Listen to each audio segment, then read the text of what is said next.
Hi hello welcome back to JDK kitchen. இன்றைக்கி ரொம்ப சூப்பராக நெய்ச்சோறும் அது கூட வச்சு சாப்பிட்றதுக்காக காய்கறி குருமாவும் எப்படி பண்ணலான்னு பார்க்கலாம். இது ரொம்ப ஈஸியாக செஞ்சிடலாம். செய்கிறதுக்கு ரொம்ப குறைவான நேரம் தான் ஆகும். எல்லாருமே ரொம்ப விரும்பி சாப்பிடுவாங்க. நீங்களும் ஒரு அந்த மாதிரி ட்ரை பண்ணி பாருங்கள். நான் அதுக்காக ஒரு 2 டம்ளரில் பாஸ்மதி அரிசி எடுத்து அது 2 டைம் நல்லா வாஷ் பண்ணிவிட்டு ஒரு 20 நிமிஷத்துக்கு முன்னாடி கொஞ்சம் நல்லா ஊற வச்சுருக்கேன். ஒரு குக்கரில் கொஞ்சமாக எண்ணெய் ஊற்றிக்கோங்க. நான் ஒரு 2 ஸ்பூன் நெய்யும் உள்ள ஆட் பண்ணியிருக்கேன். எண்ணெய் நல்லா சூடாந்துக்கிறோமா நான் பிரியாணி எல்லாம் பட்டை, கிராம்பு, அன்னாச்சி பூ, ஏலக்காய், கல்பாசி எல்லாம் எடுத்து வச்சுருக்கேன். அதையும் உள்ள ஆட் பண்ணிக்கிறேன். நான் இன்றைக்கி ஒரு பெரிய வெங்காயம் எடுத்து இந்த மாதிரி குட்டி குட்டியாக கட் பண்ணி வச்சுருக்கேன். அதையும் உள்ள ஆட் பண்ணிக்கிறேன். 4 பச்சை மிளகாய் உள்ள ஆட் பண்ணிக்கிறேன். நீங்கள் உங்கள் காரத்துக்கு அந்த மாதிரி பார்த்து ஆட் பண்ணிக்கோங்க. கொஞ்சம் நல்லா வதக்கி விட்டுக்கோங்க. வெங்காயம் கொஞ்சம் வதங்கினதுக்கப்புறமா நான் ஒரு 2 ஸ்பூன் போல் இஞ்சி பூண்டு இடித்து வச்சுருக்கேன். அதையும் உள்ள ஆட் பண்ணிக்கிறேன். இஞ்சி பூண்டோட பச்சை வாசனை போகிற வரைக்கும் கொஞ்சம் நல்லா வதக்கி விட்டுக்கோங்க. கொஞ்சமாக புதினா கட் பண்ணி வச்சுருக்கேன். அதையும் ஆட் பண்ணிக்கோங்க. ஒரு தக்காளி பழம் இந்த மாதிரி கட் பண்ணி வச்சுருக்கேன். அதையும் ஆட் பண்ணிக்கோங்க. தேவையான அளவு உப்பு, நான் கல் உப்பு ஆட் பண்ணியிருக்கேன். தக்காளி ரொம்ப குறைவாக வேக வேண்டாம், ஓரளவு லைட்டாக வதங்கினாலே போதும்.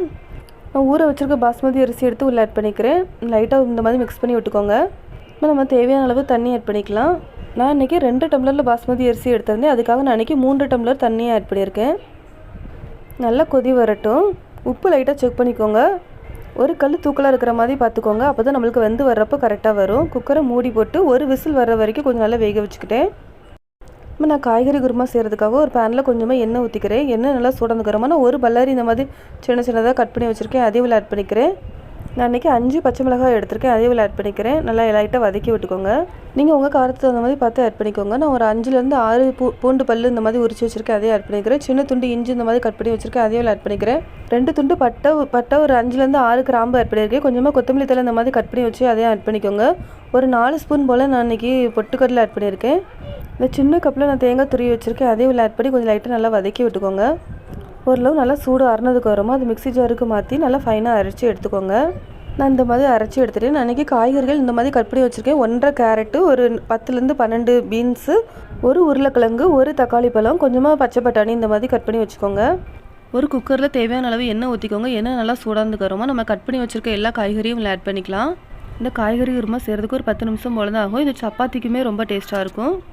காய்கறிகளை அந்த எண்ணெயிலே கொஞ்சம் ஒரு 2 நிமிஷம் கொஞ்சம் லைட்டாக வதக்கிக்கோங்க. நம்ம கட் பண்ணி வச்சுருக்க தக்காளி இந்த மாதிரி ஆட் பண்ணிக்கோங்க. தேவையான அளவு உப்பு, நான் கல் உப்பு ஆட் பண்ணியிருக்கேன். கொஞ்சமாக மஞ்சத்தூள், 1 ஸ்பூன் மல்லித்தூள் ஆட் பண்ணியிருக்கேன். கொஞ்சம் லைட்டாக வதக்கி விட்டுக்கோங்க. இப்போ நம்ம அரைச்சி வச்சுருக்க மசாலா பேஸ்ட்டையும் உள்ள ஆட் பண்ணிக்கலாம். மசாலா ஆட் பண்ணதுக்கப்புறமா நல்லா இந்த மாதிரி மிக்ஸ் பண்ணி விட்டுக்கோங்க. நம்ம தேவையான அளவு நான் தண்ணி ஆட் பண்ணிக்கலாம். நான் இன்றைக்கி 1 கப்பு தண்ணி மிக்ஸி ஜாரை வாஷ் பண்ணி ஆட் பண்ணியிருக்கேன்.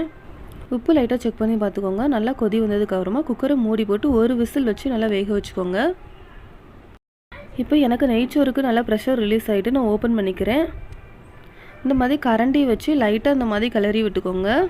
இப்போ நம்மளுக்கு ரொம்ப சூப்பரான நெய்ச்சோறு ரெடி ஆகிட்டு நான் கொஞ்சமாக கொத்தமல்லி தழை இந்த மாதிரி குட்டியாக கட் பண்ணி வச்சுருக்கேன். அதையும் உள்ள ஆட் பண்ணிக்கிறேன். காய்கறி குருமாலே ஒரு விசில் வந்ததுக்கப்புறமா ப்ரெஷர் ரிலீஸ் ஆனதுக்கப்புறமா நான் ஓப்பன் பண்ணிக்கிறேன். இப்போ நம்மளுக்கு அதுவும் காய்கறி குருமாவும் சூப்பராக ரெடி ஆகிட்டு. நீங்களும் ரொம்ப சூப்பராக இந்த ரெசிபி ட்ரை பண்ணி பாருங்கள். ட்ரை பண்ணிவிட்டு உங்களோட ஃபீட்பேக்கை மறக்காமல் எனக்கு ஷேர் பண்ணுங்கள். என்னோட சேனல் சப்ஸ்கிரைப் பண்ணிக்கோங்க. தேங்க்யூ.